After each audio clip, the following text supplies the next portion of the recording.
அத்தியாயம் 10. ஆழி மனது ஒரு நிலையில் இல்லாமல் தவித்துக் கொண்டிருந்தது.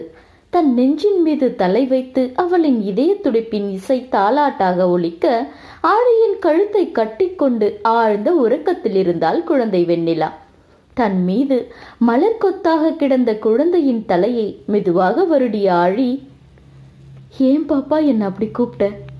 அதுவும் நான் உன்னை விட்டு போறேன்னு சொல்லும் போது என் காலில் சங்கிலியால கட்டுற மாதிரி அந்த வார்த்தையை சொல்றியே பாப்பா. நீ உனக்கு அம்மாவா இருக்க தகுதி எனக்கு இல்லை பாப்பா.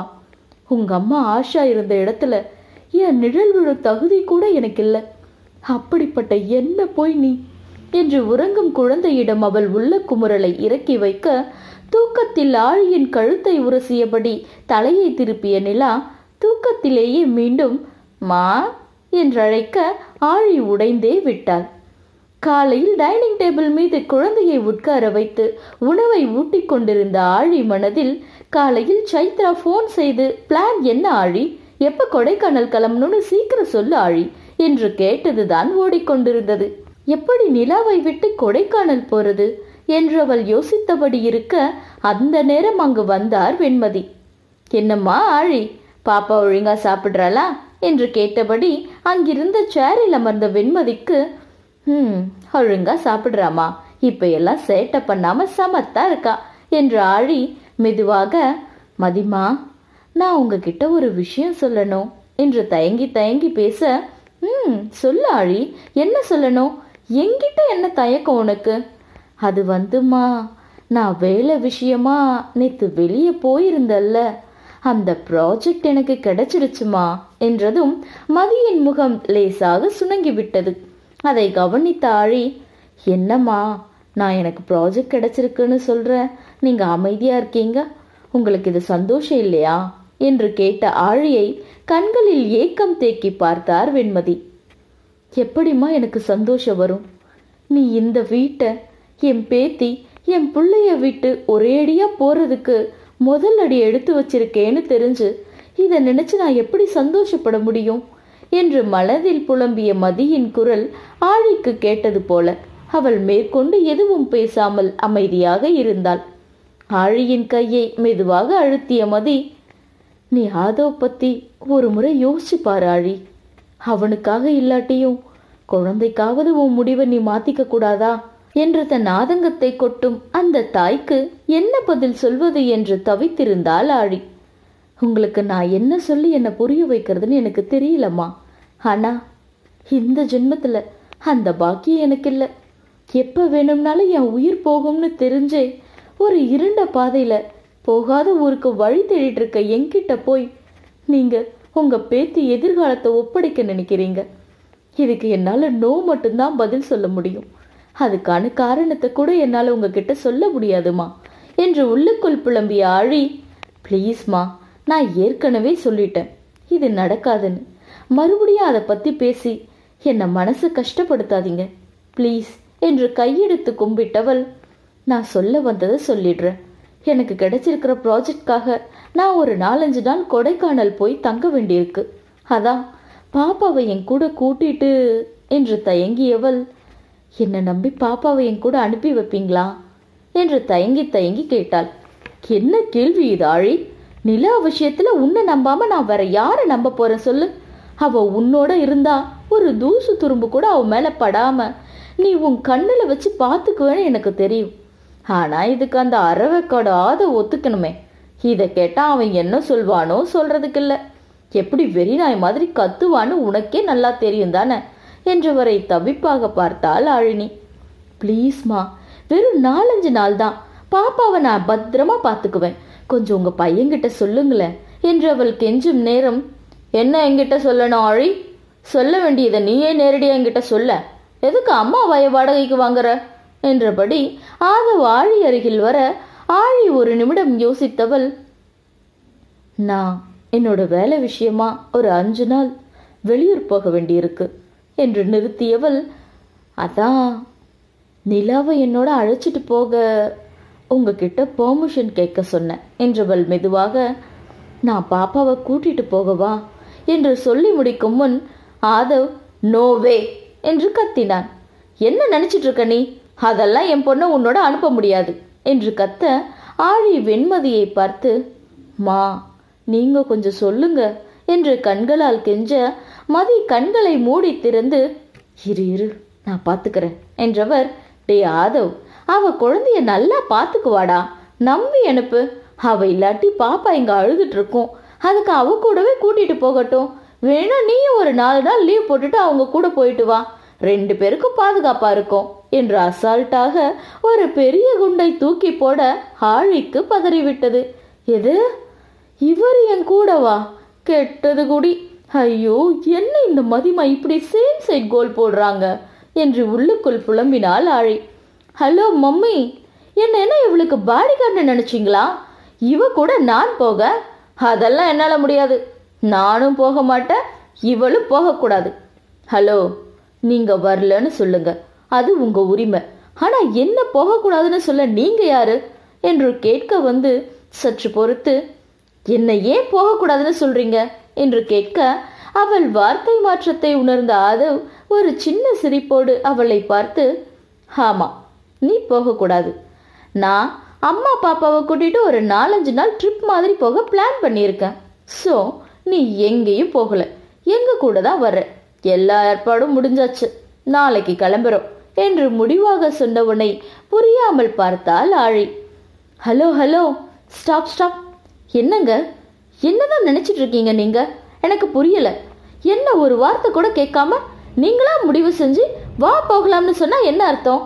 நான் என்ன உங்க ஷர்ட்ல கட்டி இருக்கிற டையா கழுத்துல தொங்கிட்டு நீங்க போற இடமெல்லாம் உங்க கூடவே வர்றதுக்கு என்று ஆழி கத்த ஆதவ் அவளை நக்கலாக பார்த்து, அப்படிதான் வச்சுக்கோயே, அதனால என்ன லாஸ், என்ன அர்த்தம்னு கேட்டல?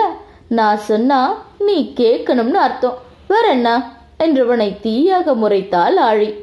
ஆதவ் ஆழியிடம் உரிமை எடுத்து பேசுவது மதியம்மாவுக்கு உள்ளுக்குள் சந்தோஷமாக இருந்தாலும் அதை வெளிக்காட்டி கொள்ளாமல், டே ஆதவ், என்னடா இது விளையாட்டு என்று அதட்ட ஆதவ் அவரை பார்த்து கண்ணடித்து, விளையாட்டை இனிமேதான் ஆரம்பிக்க போகுதுமா, ஜஸ்ட் வெயிட் அண்ட் வாட்ச் என்றவன் ஆழியிடம் திரும்பி, போய் உனக்கும் நிலாவுக்கும் தேவையான ட்ரெஸ் எல்லாம் எடுத்து வை. அப்புறம் கொடைக்கானல குளிர் அதிகம், ஸோ அதுக்கு தகுந்த மாதிரி ட்ரெஸ் எடுத்து வச்சுடு. நம்ம முகிலுக்கு அங்கே ஒரு வீடு இருக்கு, நம்ம அங்கதான் தங்க போறோம், அவனும் நம்ம கூட வரான் என்றவன் ஆழியை ஆழமான பார்வை ஆழம் பார்த்து விட்டு செல்ல ஆழி போகும் அவனையே இமைக்காமல் பார்த்து கொண்டிருக்க அவள் பார்வையின் வீச்சை உணர்ந்த ஆதவ் இதழோரமாக சிரித்தபடியே சென்றான். நீ நினைச்சது நடந்துருச்சு, உன்னோட வரமாட்டேன்னு சொன்னவன் நீ போகணும்னு சொன்ன இடத்துக்கு இப்ப அவனே கூட்டிட்டு போறேன்னு சொல்லிட்டான். இப்ப உனக்கு சந்தோஷம் தானே? உன்னோட வேலையும் ஒரு பக்கம் நடக்கும், நிலாவும் உன்னோடையே இருப்பா. போதுமா? போய் தேவையானதையெல்லாம் இப்பவே எடுத்து வச்சிடு, அப்பதான் கிளம்பும் போது டென்ஷன் இல்லாம இருக்கும் என்ற வெண்மதிக்கு எங்கு தெரியும் அவர் மகன் அவள் தலையில் டென்ஷனை மூட்டை மூட்டையாக இறக்கி விட்டு செல்கிறான் என்று. ஆழி சைத்து மீராவுக்கு போன் செய்து விஷயத்தை சொல்ல, என்ன ஆழி இது, கூட குழந்தைய கூட்டி வருவேன்னு பார்த்தா இப்படி ஒரு குரங்க தோல்ல போட்டுட்டு வர, என்னடி நீ? சரி விடு, பார்த்துக்கலாம். நீ போனதும் நீ தங்குற அட்ரஸை மெசேஜ் பண்ணிடு, நாங்க 2 பேரும் இப்பவே கிளம்புறோம். நீ அங்க வந்ததும் ஸ்பாட் ஃபிக்ஸ் பண்ணிக்கலாம் என்று சைத்ரா போனை வைக்க மீரா அவளை பார்க்க சைத்து அவள் பார்வையின் அர்த்தம் புரிந்தவள், எல்லாம் அந்த தெய்வத்துக்கு தான் வெளிச்சம். அன்றைய தினமே மீராவும் சைத்ராவும் கொடைக்கானல் கிளம்பி சென்றுவிட அடுத்த நாள் காலை முகில் காரில் ஆதவ், ஆழி, நிலா, வெண்மதி மூவரும் கிளம்ப அவர்கள் காரை தொடர்ந்து வால் பிடித்து கொண்டு சென்றான் விஷ்ணு. முகில் வீட்டின் முன் கார் நிற்க காரிலிருந்து இறங்கியவர்களின் உடலை கொடைக்கானலின் குளிர் லேசாக உதற வைக்க ஆதவ் கைகளை பரபரவென தேய்த்து கொள்ள ஆழி கொடைக்கானலின் எல்லையை நெருங்கும் முன்பே குழந்தையை அழுத்தமான உலன் ஷாலில் சுற்றி இருந்தவள் இப்போதும் நிலாவை குளிர் தாக்காது தன் நெஞ்சோடு சேர்த்தணைத்து கொண்டு நிற்க அவளை பார்த்து முகிலுக்கு ஆதவ் மீது கோபமாக வந்தது.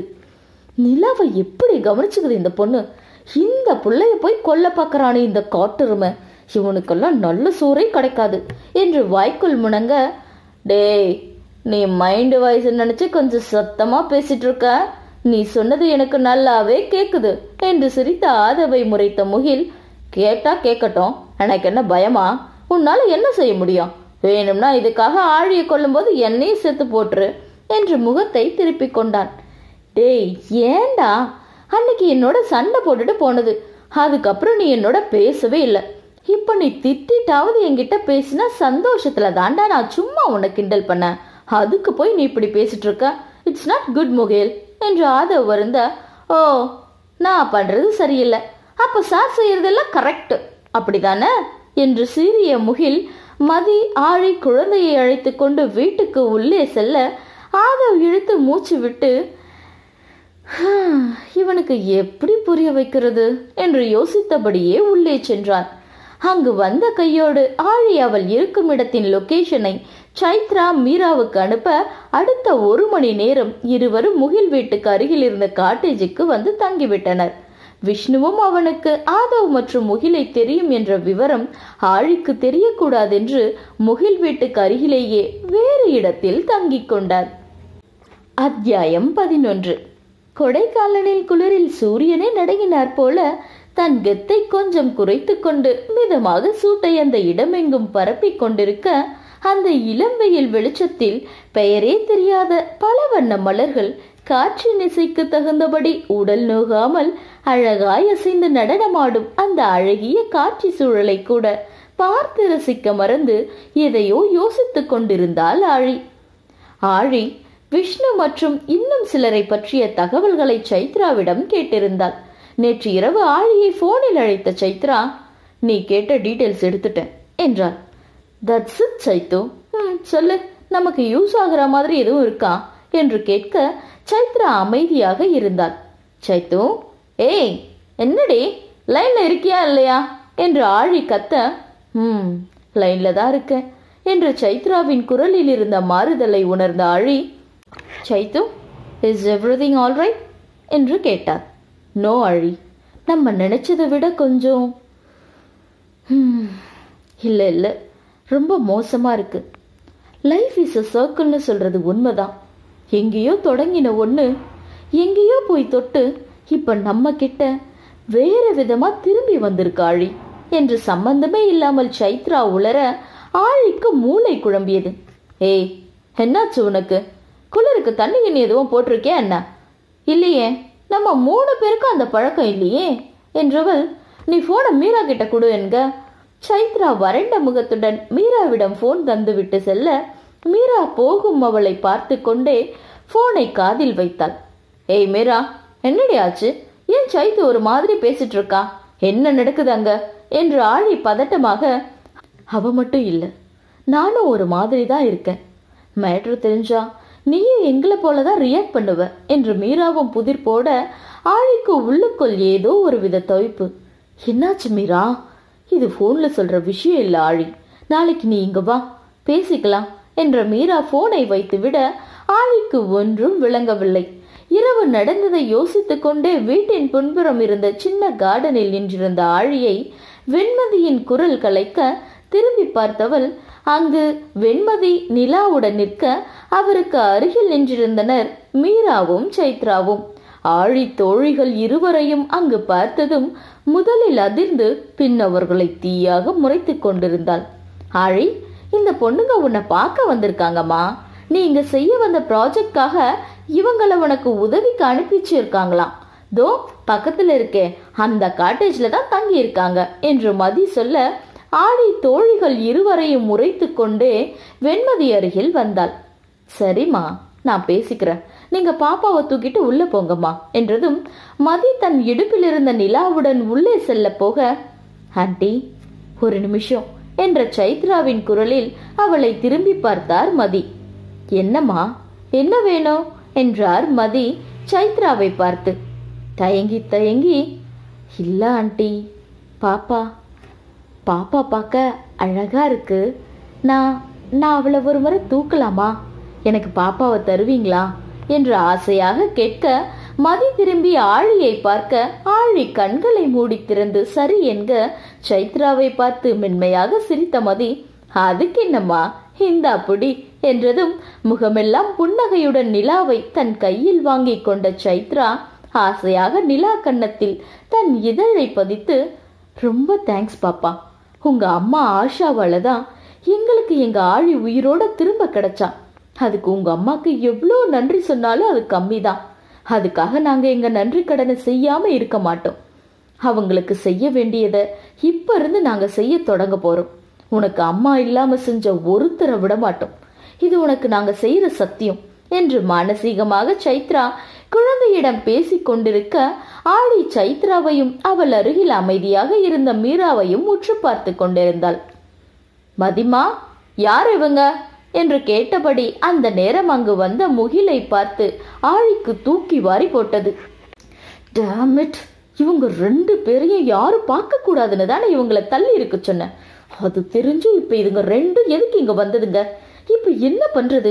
முகில் இவங்களை பார்த்துட்டாரே என்று யோசிக்கும் போதே வெண்மதி, இவங்க ஆழிய பார்க்க வந்திருக்காங்க முகில் என்றதும் முகில் சட்டென பெண்கள் இருவரையும் ஒரு நிமிடம் இமைக்காமல் பார்த்தவன், பின் சரிம்மா, அவங்க பேசிட்டு இருக்கட்டும், நீங்க குழந்தைய தூக்கிட்டு உள்ள வாங்கம்மா, குளிர்ல வெளியே நிக்க வேணாம் என்றவன் சைத்ரா கையில் இருந்த நிலாவை வாங்கி கொண்டு மதியோடு உள்ளே செல்ல திரும்பி திரும்பி மூவரையும் பார்த்து கொண்டே சென்றான் முகில்.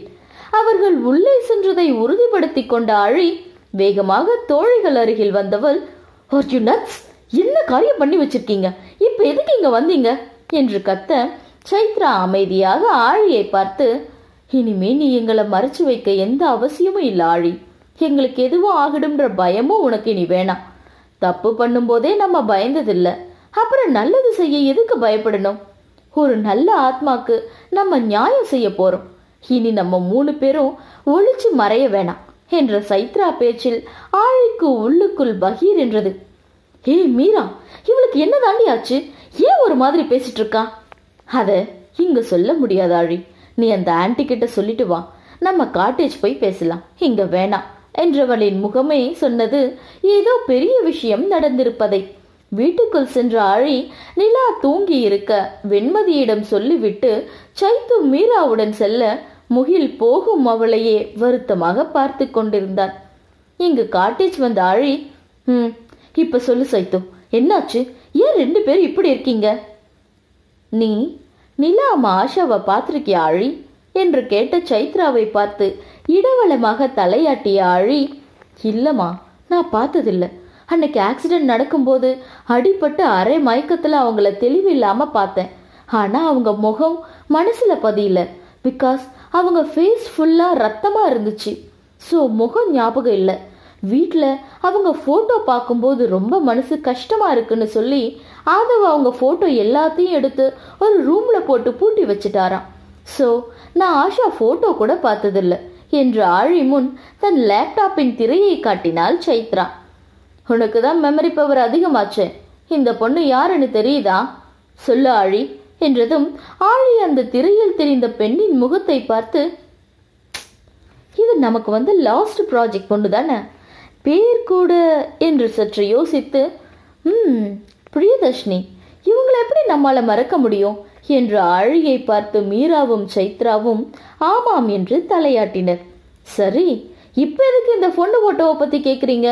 முடிஞ்ச விஷயத்தை பத்தி இப்ப எதுக்கு என்ற ஆழியின் பேச்சு பாதியில் நிற்க அவள் முகம் லேசாக இறுக ஆரம்பிக்க திரும்பி தோழிகளை இமைக்காமல் பார்த்தாள். 2 நாட்களுக்கு பிறகு இரவு தோட்டத்தில் ஆதவ் விஷ்ணுவை கண்டபடி திட்டிக் கொண்டிருந்தான் முகில். டேய், பாவண்டா அந்த பொண்ணு ஆழி. நிலா மேல இருக்க அன்புக்காக திருந்தி வாழ இங்க வந்த பொண்ணு இப்ப மறுபடியும் அந்த இருட்டுக்குள்ள போக ரெடியா இருக்கான். அவ மட்டும் இல்ல, கூட இன்னும் 2 பேர் வேற. உயிருக்கு ஆபத்துன்னு தெரிஞ்சும் அவங்கள நீ இப்படி உன் சுயநலத்துக்காக யூஸ் பண்றது சரியில்லடா. இது உங்க பழி, அதை நீங்க தான் தீர்த்துக்கணும். அதை விட்டு எதுக்கு சம்மந்தமே இல்லாம அந்த 3 பேர் உயிரோட விளையாடுறீங்க? உங்க கையால் ஆகாத தனத்துக்கு அவங்க தான் பலியா என்ற முகிலின் வார்த்தையில் கோபம் கொண்ட ஆதவ் அவன் சட்டையை பிடித்து விட்டான். டே, யார்கிட்ட பேசுறன்னு தெரிஞ்சு பேசு. நீ பாட்டுக்கு வாய்க்கு வந்ததை பேசிட்டே போற. என்னடா நினைச்சிட்டு இருக்க நீ என்று கத்திய ஆதவ் முகிலின் சட்டையில் இருந்து கையை எடுத்தவன் இழுத்து மூச்சு விட்டு, நான் நினைச்சா 1 செகண்ட் போதும்டா அவங்க 3 பேரையும் முடிக்க, அது உனக்கும் தெரியும் என்றவன் சற்று பொறுத்து, ஆனா இப்ப அது என்னால முடியாது முகில்.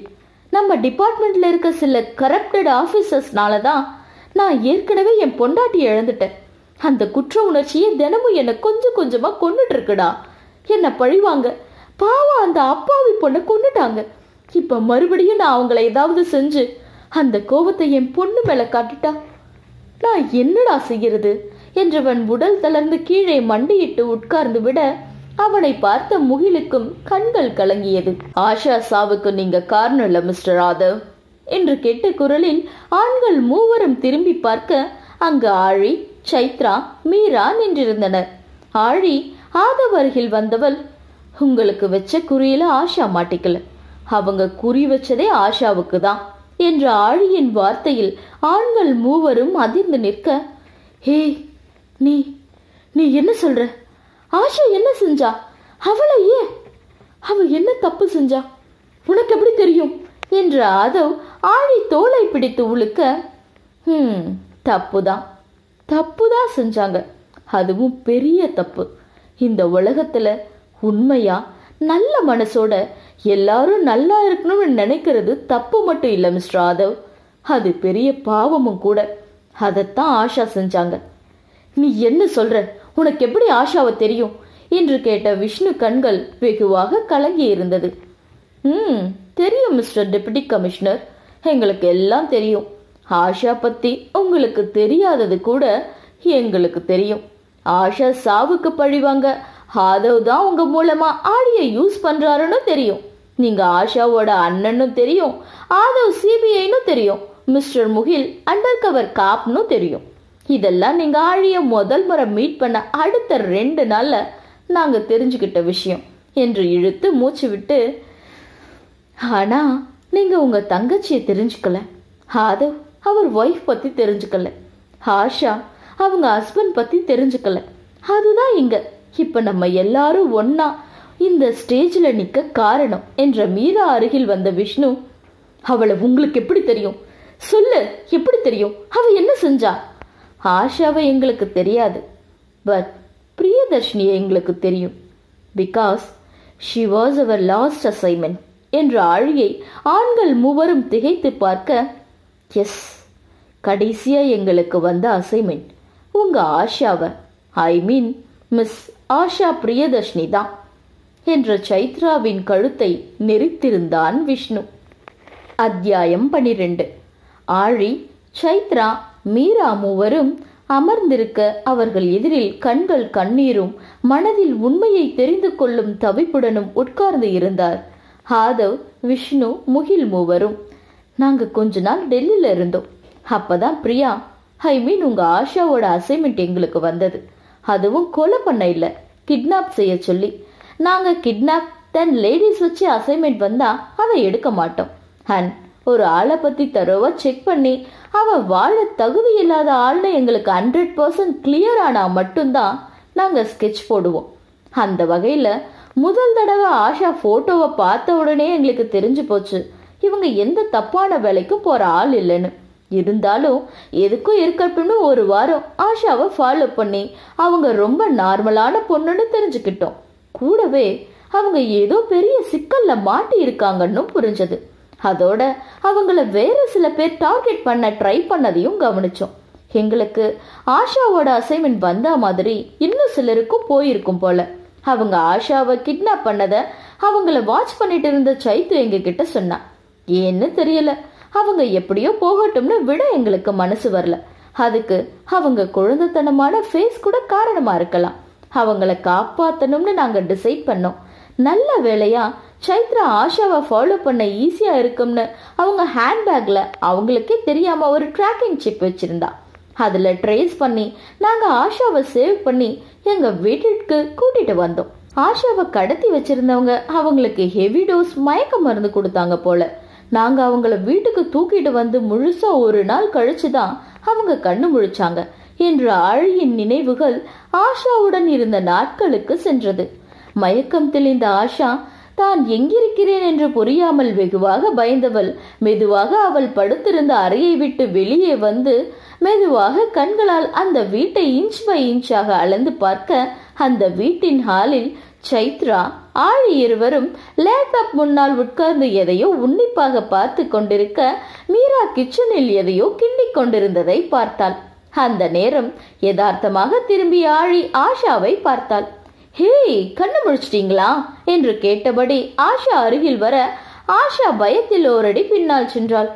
ஐயோ, எங்களை பார்த்து பயப்படாதீங்க, நாங்க உங்களை ஒன்னும் செய்ய மாட்டோம், நீங்க எங்க சேஃப்டியா தான் இருக்கீங்க என்று ஆழியை பயந்த பார்வை பார்த்த ஆஷா, நீங்க யாரு, என்னை எதுக்கு கடத்துனீங்க என்று கேட்க ஆழி ஒரு நிமிடம் அவளை ஆழ்ந்து பார்க்க, ஐயோ, எங்களை பார்த்து பயப்படாதீங்க, நாங்க உங்களை ஒன்னும் செய்ய மாட்டோம், நீங்க இங்க சேஃப்டியா தான் இருக்கீங்க என்று ஆழியை பயந்த பார்வை பார்த்த ஆஷா, நீங்க யாரு, என்ன எதுக்கு கடத்துனீங்க என்று கேட்க ஆழி ஒரு நிமிடம் அவளை ஆழ்ந்து பார்க்க சிரித்தபடியே ஆஷா அருகில் வந்தாள் சைத்ரா. ஹலோ பேபிமா, என்ன பேச்சு பேசுற நீ, எங்களை பார்த்தா புள்ள பிடிக்கிற கும்பல் மாதிரியா தெரியுது, சரி எங்க ஆழிய கொஞ்சம் பார்க்க பூச்சாண்டி மாதிரி தெரியலாம், அதனால உனக்கு சந்தேகம் வந்திருக்கலாம், ஆனா இவ்ளோ அழகா இன்னசென்ட் ஃபேஸோட இருக்க என்ன பார்த்த பிறகு நீ இப்படி ஒரு வார்த்தை கேட்டுட்டியேம்மா, ஐயோ என் பிஞ்சு நெஞ்சு இந்த நஞ்சு சொல்ல தாங்கலையே என்று பழையபட ஹீரோயின் மாதிரி பேசிய சைத்ரா காலில் நச்சுன மிதித்தாள் ஆழி. ஹெச்சி, போது நிறுத்து, ஏற்கனவே அந்த பொண்ணு பயந்துருக்கு, நீ இப்படி பேசுறது பார்த்து ஐயோ பைத்தியோன்னு நினைச்சு திருச்சி ஓடிட போகுது என்றவள் சட்டென சைத்ரா காதை பிடித்து திருகி, அது என்ன சொன்ன, என்ன பார்த்தா பூச்சாண்டி மாதிரி இருக்கா உனக்கு, நீங்க அப்படியே மன்மதன் போட்ட குட்டி பாரு, மூஞ்ச பாரு, நல்லா ஹக்கி வகில வர கிழிஞ்ச வாய மாதிரி வச்சுக்கிட்டு என்ன சொல்றியா என்று ஆழியும் சைத்ராவும் சண்டை போட தொடங்க ஆஷா பயம் குறைந்து அவர்கள் செல்ல சண்டையை பார்த்து சிரித்தபடியே இருக்க கையில் சுட சுட டீயும் பிரெட் ஆம்லெட் எடுத்து வந்த மீரா, இந்தாமா புது பொண்ணு, அதுங்க இப்படிதான் அடிக்கடி அடிச்சுக்கும், நீ வா நம்ம சூடா டீ குடிக்கலாம் என்ற மீராவை முறைத்த ஆழியும் சைத்துவும், இந்தாடி நாங்க வராம நீ டீல வாய வச்ச அவ்வளவுதான் சொல்லிட்டோம், ஒழுங்கா எங்களுக்கு டீயை கப்ல ஊத்தி வை, நாங்க 2 மினிட்ஸ்ல இந்த சண்டையை பைசல் பண்ணிட்டு வரோம் என்ற சைத்ரா, ஹலோ பேபிமா, நீ போய் பிரெட் ஆம்லெட் தின்னுட்டு நாங்க இதோ வரோம் என்று விட்டு ஆழியும் சைத்ராவும் மீண்டும் தங்கள் வாய்க்கா தகராறை தொடங்கி நடத்த ஆஷா மெல்ல மெல்ல பயம் துறந்து இயல்புக்கு வந்தாள். ஒரு நாள் முழுவதும் பட்டினியாக இருந்த ஆஷாவுக்குள் சூடான டீயும் ஆம்லெட்டும் இறங்க அப்போதுதான் ஆஷாவுக்கு போன உயிர் திரும்ப வந்தது. சொல்லு, யார் நீ, எதுக்காக உன்னை கிட்னாப் பண்ண இவ்வளோ பேர் ட்ரை பண்றாங்க, எங்களுக்கு தெரிஞ்ச வரை நீ ரொம்ப நார்மலான பொண்ணு, பெரிய விஐபி இல்ல, பெரிய பேக்ரவுண்ட் இருக்க ஆள் இல்ல, அப்படி இருக்க இவ்வளோ பெரிய நெட்வொர்க் வச்சு எதுக்காக உன்னை பிடிக்க நினைக்கிறாங்க என்று வரிசையாக கேள்வி கேட்ட ஆழியை நிமிர்ந்து பார்த்த ஆஷாவுக்கு கொஞ்ச நேரம் முன் சின்ன பிள்ளை போல் சண்டை போட்டது இவள் தானா என்று சந்தேகம் வந்தது.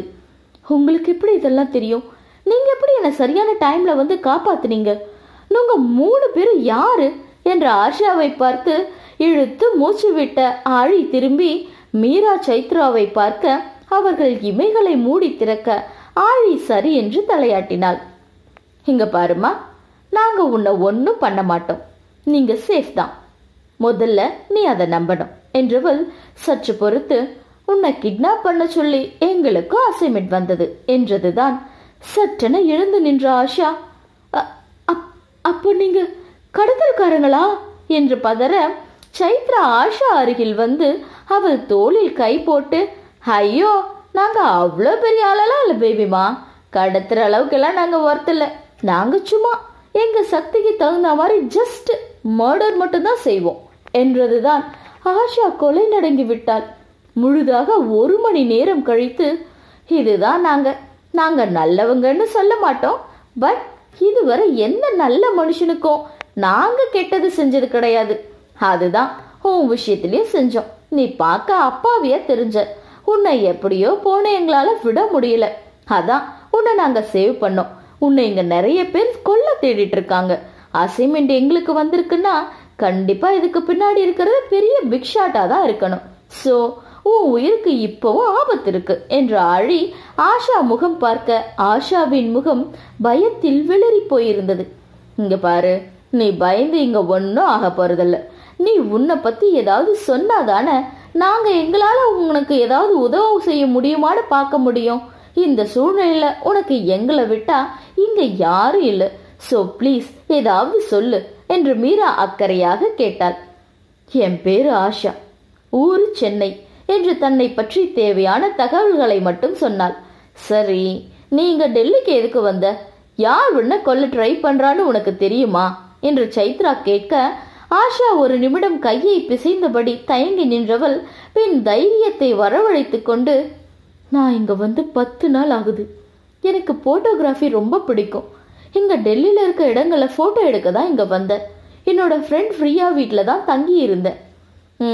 சரி, இப்ப அந்த பிரியா எங்க என்ற சைத்ரா. இரு, உன்னோட பேர் தானே பிரியா. எங்களுக்கு உன் பேர் பிரியான்னு போட்டு கூட உன் போட்டோ வந்ததே. ஆமா, என்னோட முழு பேர் ஆஷா பிரியதர்ஷினி. என்னோட ஃப்ரெண்ட் பேரு பிரியங்கா என்றாள். ஒருவேளை இவங்க 2 பேரும் ஒன்னா இருக்கனால குழப்பத்துல அந்த பொண்ணுன்னு நினைச்சு இவளை எல்லாரும் டார்கெட் பண்றாங்களோன்னு எனக்கு தோணுது ஆழி என்று மீரா. சரி, இப்ப உன் ஃப்ரெண்ட் எங்க என்று கேட்க, ஆஷா இடவளமாக தலையை ஆட்டி, அவ இல்ல, அவளை கொண்டுட்டாங்க என்று அழுதபடியே சொல்ல பெண்கள் மூவரும் குழம்பி போயினர். ஆழி, என்ன சொல்ற நீ? கொண்டுட்டாங்களா? யாரு? எதுக்கு? அது சரி, உன் ஃப்ரெண்ட் யாரு? அவ என்ன பண்ணிட்டு இருந்தா? அவ ஒரு பிரைவேட் டிடெக்டிவ். ஒரு கேஸ்ல அவ அக்யூஸ் யாருன்னு கண்டுபிடிச்சிட்டா.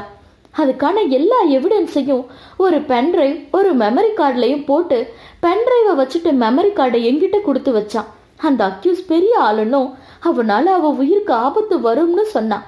அப்படி அவளுக்கு ஏதாவது நடந்தா என்கிட்ட இருக்கிற எவிடன்ஸ் வச்சு அவளுக்கு தண்டனை வாங்கி தரணும்னோ, அதனால என் உயிருக்கு கூட ஆபத்து வரலாம்னோ என்கிட்ட சொல்லிட்டு போனவ செத்துட்டான்ற நியூஸ் தான் எனக்கு வந்தது. பிரியா செத்த அப்புறம் என்னையும் சில பேர் வாட்ச் பண்ணிட்டு இருக்கா மாதிரி எனக்கு தோணுச்சு. உடனே அந்த வீட்டை விட்டு பிரியாவுக்கு தெரிஞ்சவங்க வீட்டுக்கு போய் தங்கிட்டேன். இங்க இருக்கிறது எனக்கு சேஃப் இல்லைன்னு சென்னைக்கே போயிடலாம்னு முடிவு பண்ணி கிளம்பும் போதுதான் என்னை யாரோ கிட்னாப் பண்ணாங்க என்று நடந்ததை அவள் சொல்லி முடிக்க, அந்த மெமரி கார்டு இப்ப எங்க? உங்ககிட்ட தான் இருக்கா இல்ல என்று கேட்டாள் மீரா. இல்ல, எங்கிட்ட தான் இருக்கு என்றவள் தன் செயின் லாக்கெட்டில் இருந்து அந்த சின்ன மெமரி கார்டை வெளியே எடுத்தாள். ஆழி ஏதோ யோசனையில் இருந்தாள். இப்ப என்ன பண்றது ஆழி? இதுல நம்மால ஒன்னும் பண்ண முடியாது மீரா. அந்த ஆள் யாருன்னு தெரிஞ்சு நமக்கு ஆக போறது ஒன்னும் இல்ல. இதுக்காக நம்ம போலீஸ்க்கும் போக முடியாது. இவளை தேடிட்டு இருக்கவன் பெரிய ஆள். சோ இதுல போலீஸும் ஒன்னும் செய்ய மாட்டாங்க. அதோட எங்க அப்பன் குதிரைக்குள்ள இல்லைன்ற மாதிரி நம்மளே இவ இருக்கிறத வெளியே சொன்ன மாதிரி ஆயிடும். நமக்கு இவ உயிர் தான் முக்கியம். அதோட போலீஸ் நம்ம யாருன்னு கேட்டா நம்ம என்ன சொல்றது? வேற வேணையே வேணாம். நீ சொல்றது சரிதான். அப்ப இப்ப என்னதான் பண்றது என்று சைத்ரா ஆஷாவை திரும்பி பார்த்து, ஒன்னு செய்யலாம் ஆழி. இவ சொல்றத பார்த்தா இவளை இங்க யாருக்கும் அதிகமா தெரியாது. சோ இவளை பத்தி விசாரிச்சாலும் செத்து போன பிரியா வீடு வரதான் வர முடியும். சோ இந்த பொண்ணு ஒரு 10 நாள் இங்கேயே இருக்கட்டும். இவளை தேடுற மேட்டர் கொஞ்சம் அடங்கினதும் நம்ம இவளை சென்னை அனுப்பி வச்சிருவோம் என்றாள். ஆமாங்க, சென்னைக்கு போயிட்டா போதும், எனக்கு ஒன்னும் ஆகாது. பிகாஸ் என்னோட அண்ணா சென்னையில டெப்டி கமிஷனரா இருக்காரு என்று சொல்ல மூவரும் திகைத்து போயினர். என்ன சொல்ற நீ? அப்ப உங்க அண்ணாக்கு போன் பண்ணி நடந்ததை சொல்லியிருக்க வேண்டியது தானே? அண்ணா இப்ப சென்னையில இல்ல, ஒரு கேஸ் விஷயமா எங்கேயோ போனது. இன்னைக்கு கூற ஒரு போன் கூட பண்ணல. அது எங்க இருக்குன்னு கூட எனக்கு தெரியாது. நான் டெல்லி வந்தது அண்ணாக்கு தெரியாது என்று சொல்லி அழ, சரி அழாத, சைத்து சொன்ன மாதிரி நீ இங்கேயே இரு, அதான் உனக்கு சேஃப். டைம் பார்த்து உன்னை சென்னைக்கு பத்திரமா அனுப்ப வேண்டியது எங்க பொறுப்பு என்று ஆழி வாக்களித்தாள்.